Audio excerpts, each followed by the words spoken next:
नमस्कार, मैं विशाल यादव स्वागत करता हूं आप सबको आज के अपने इस नए एपिसोड में। और वीडियो के अंत तक आप लोग बने रहे और लाइक, सब्सक्राइब और बेल आइकन जरूर दबाएं। यूजीसी समानता के हक में आए एक फैसले को सरकार ने पास किया, तो स्वर्ण जाति के लोगों ने ये बोलते हुए धारणा पर बैठे हैं कि ये हमारे लिए एक काला कानून है, सरकार इसे वापस ले। लेकिन सरकार ने तो इसको वापस नहीं लिया, इससे पहले कोर्ट ने इस पर बैन लगा दिया और इसकी पूर्ण रूप से सुनवाई 19 मार्च 2026 को होने वाली। और मात्र 3 दिन यूजीसी के विरोध में स्वर्णों ने आंदोलन किया और सुप्रीम कोर्ट ने तत्काल संज्ञान लेते हुए इस यूजीसी कानून पर रोक लगा दिया। भारत के किसान 13 महीना तक सड़कों पर बैठे रहे और पूर्ण रूप से शांतिपूर्वक आंदोलन करते रहे, लेकिन इस पर सुप्रीम कोर्ट ने 13 महीना हो जाने के बावजूद भी कोई संज्ञान नहीं लिया। मजदूर लाठियां खा करके घर वापस आ गए, लेकिन इस पर भी कोर्ट ने कोई संज्ञान नहीं लिया था। आदिवासी लोगों ने अपने संस्कृति को बचाने के लिए 1000 किलोमीटर तक पैदल मार्च निकाला, लेकिन इस पर सुप्रीम कोर्ट ने कोई तत्कालीन संज्ञान नहीं लिया और आदिवासी फिर वापस अपने घर लौट गए और उन्हें ही नक्सलाइट बोलकर उन्हें मार दिया गया। और शिक्षक भर्ती 69,000 से ज्यादा पदों पर और ओबीसी 27% से अधिक आरक्षण पर कितने दिनों से इस केस को कोर्ट में टारा जा रहा है, लेकिन इस पर सुप्रीम कोर्ट कोई संज्ञान नहीं लेता।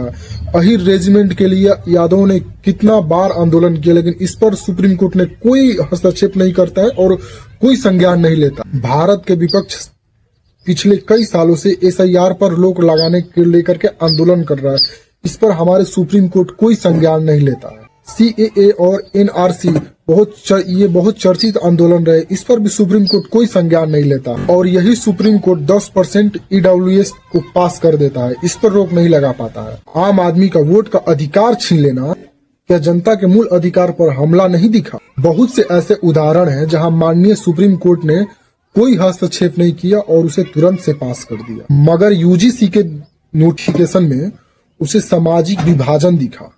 आपको मैं बता दूं, यूजीसी पर रोक लगने का मुख्य कारण 3 दिन से चले आंदोलन नहीं है। न्यायपालिका में 99% लगभग बैठे स्वर्ण जाति के लोगों को होना ही इस पर पूर्ण रूप से रोक लगने का कारण है। उन लोगों के पास 99% सुप्रीम कोर्ट का सपोर्ट हो, चाहे वो देश में 14% ही क्यों ना हो, तो वो तो जो बिल चाहेंगे वही पास करेंगे और जो बिल चाहेंगे उस पर ही रोक लगाएंगे। चाहे आप 80% हो या 85% हो, आप कुछ नहीं कर सकते जब वो 14% के लोग जो उस मुख्य न्यायाधीश के कुर्सी पर बैठे हैं वो लोग कुछ नहीं करेंगे। अगर आंदोलन करने से कोई बिल पास होने से पहले ही रुक जाता तो मैंने कई ऐसे मुद्दा बताया जो तमाम धरना और तमाम आंदोलन के बावजूद इसे रोका नहीं गया, इसे पास कर दिया। मुझे उन लोगों पर बड़ी ताजुब होती है जो लोग कल को ये कहते थे कि जात पात को करो विदाई, हम सब हिंदू भाई भाई, और वही लोग आज एक मोदी जी ने कानून के लाया, अपने मोदी जी को राम का अवतार बताने वाले लोग अपने ही उस राम को तेलिया कहकर पोस्ट करने लगे और उनकी माँ बहन की भद्दी भद्दी गालियां देने लगे। जिस समाज ने आपको चाय की दुकान पर से उठा के देश का प्रधानमंत्री बना दिया, उसी पे आप नियम कानून लगा रहे हैं। हमारी माँ चोटी जाएगी मोदी माधव से, दोगला निकला तो क्या ये लोग अपने मन से और मानसिकता से जात पात की विदाई करवा सकते हैं? और जब यूजीसी पर बैठक होने वाली थी तो उसमें एक भी ओबीसी SC ST का जज मौजूद नहीं थे। उसमें जितने भी जज थे सारे स्वर्ण कास्ट के थे, उसमें एक भी जज ओबीसी SC ST से क्यों नहीं मौजूद था ये बिल को पर रोक लगाने के लिए? तो ये चीज पूर्ण रूप से शक के दायरे में रखता है। तो ऐसी क्या विपत्ति आन पड़ी थी जज साहब जो अपने ही जाति से 2-4 जजों को बैठा करके और पूर्ण रूप से फैसला सुना दिया? क्या आपके पास कोई ओबीसी और SC ST से जज मौजूद नहीं थे इस फैसले को संज्ञान लेने के लिए? लेकिन आप लोगों ने हमेशा अपने जाति को लेकर के एक तरफा नीति अपनाया है। आपके मन में एक खोट है, ये साफ दर्शाता है। प्रधानमंत्री को आप लोग जाति सूचक गालियां दे सकते हैं, क्या इन छोटी छोटी जातियों को आप लोग समानता का हक दे सकते हो?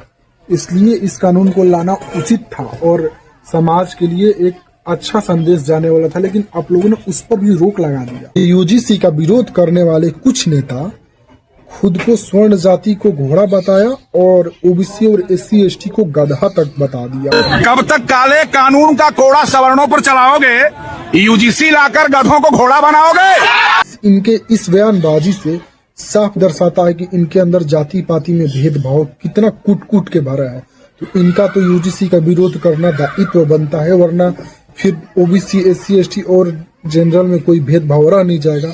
तो भेदभाव को कायम रखना इनका मजबूरी है कहीं ना कहीं।